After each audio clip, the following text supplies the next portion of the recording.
নমস্কার আমার প্রিয় পরিবার, আশা করছি সকলে খুব ভালো রয়েছে। আজকে আমি কচুর একটা নিরামিষ রেসিপি তোমাদের সঙ্গে শেয়ার করব। কড়াইয়ে জল দিয়ে দিয়েছি, জলটা একটু গরম করে নিয়েছি। এইবার দেখো আলু আর কচুগুলো ডুমো করে কেটে নিয়েছি।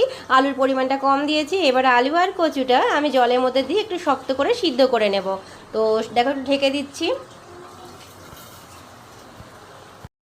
ঢাকা খুলে দেখাচ্ছি। দেখো কচু আলু আমার সিদ্ধ হয়ে গিয়েছে কিন্তু গলে যায়নি। করার জলে কিন্তু আমি সামান্য পরিমাণে লবণ দিয়ে দিয়েছিলাম। তো এখন দেখো কড়াইটা গরম করে নিয়েছি। এবার সর্ষে তেল দিয়ে দিয়েছি পরিমাণ মতন। তেলটা আমার গরম হয়ে গিয়েছে, দিয়ে দেবো একটু ফোড়ন। এইবার তেলটা ভালো মতন গরম হওয়ার পরে এখন দিয়ে দিচ্ছি একটু কালো জিরে। কালো জিরেটা ভালো করে ভেজে নেব। সাথে দিলাম একটা শুকনো লঙ্কা। এইবার ফোড়নটা ভালো করে ভেজে নিতে হবে যতক্ষণ পর্যন্ত ভালো গন্ধ না বেরোবে। ফোড়ন থেকে সুন্দর গন্ধ বেরোতে আরম্ভ করে দিয়েছে। আলু আর কচুটা কড়াইয়ের মধ্যে ফোড়নের ওপরে দিয়ে দিলাম।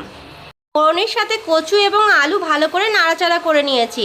এখানে তোমরা ইচ্ছা হলে আলু নাও দিতে পারো, শুধু কচু দিয়েও কিন্তু খেতে অপূর্ব হবে। দিয়ে দিলাম একটু পরিমাণ মতন হলুদ, সাথে দিয়ে দেবো একটু স্বাদ মতন লবণ। দেখো লবণ দিয়ে দিয়েছি। এবার দিচ্ছি একটু চিনি। রান্নাটা কিন্তু একদম মশলা ছাড়া, তোমরা পুরোটা দেখলে তবে কিন্তু বুঝতে পারবে। দিচ্ছি খুব সামান্য পরিমাণে একটু জিরে গুঁড়ো, একদম না দেওয়ার মতনই। এবার সম্পূর্ণটা একসঙ্গে ভালো করে নাড়াচাড়া করে মিশিয়ে নিচ্ছি। কচু আলু আমার সিদ্ধ হয়ে গিয়েছিল, আগেই করে নিয়েছিলাম। তো একটু শক্ত রেখেছিলাম কিন্তু সিদ্ধ হয়ে গিয়েছিল। কারণ আমি এইবার যে আবার একটু জল দিলাম, এখন আমাকে আবার একটু ফুটাতে হবে। ঢেকে দিয়েছি।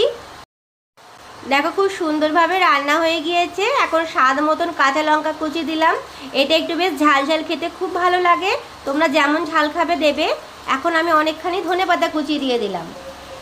এইবার দেখো নেড়ে চেড়ে সুন্দর করে মিশিয়ে দেব, যাতে সব কিছুর গন্ধ সুন্দরভাবে তরকারির মধ্যে বসে যায়, সেজন্য একটু ঢেকে দিয়েছি। কোনো মশলাই নেই কিন্তু অপূর্ব এর স্বাদ, ভাতের সাথে খুব খেতে ভালো লাগে। তোমরা একবার বানিয়ে দেখো, কথা দিচ্ছি পছন্দ হবে। বগলা কিচেনে আরও অনেক রেসিপি রয়েছে, তোমরা একটু দেখতে পারো, আশা করছি খুব ভালো লাগবে। দেখো আজকের রেসিপি এইখানেই শেষ করছি। আমার সকল বন্ধুদের জন্য রইল অনেক অনেক বুক ভরা ভালোবাসা।